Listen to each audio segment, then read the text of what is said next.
Ang mabuting balita ng Panginoon ayon kay San Lucas. Papuri sa iyo, Panginoon. Noong panahong iyon, nagpatuloy si Jesus sa kanyang paglalakbay. Siya'y nagtuturo sa bawat bayan at nayon na kanyang dinaraanan patungong Jerusalem. May isang nagtanong sa kanya, "Ginoo, kakaunti po ba ang maliligtas?"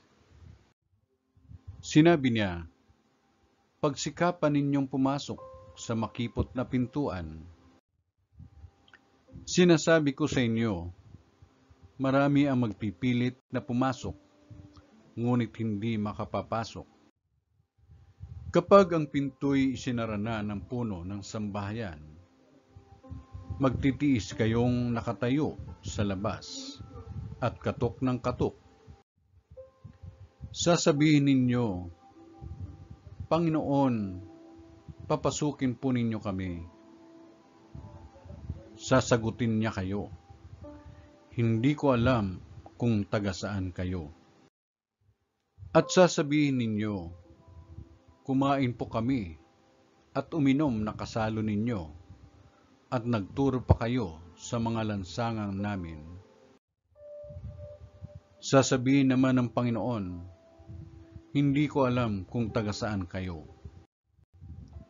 Lumayo kayo sa akin, kayong lahat na nagsisigawa ng masama." Tatangis kayo at magngangalit ang inyong ngipin kapag nakita ninyong nasa kaharian ng Diyos sina Abraham, Isaac at Jacob at ang lahat ng propeta, at kayo na may ipinagtabuyan sa labas. At darating ang mga tao buhat sa silangan at kanluran sa hilaga at timog, at dudulog sa hapag sa kaharian ng Diyos. Tunay ngang may nahuhuling mauuna at may nauunang mahuhuli. Ang mabuting balita ng Panginoon. Pinupuri ka namin, Panginoong Jesucristo.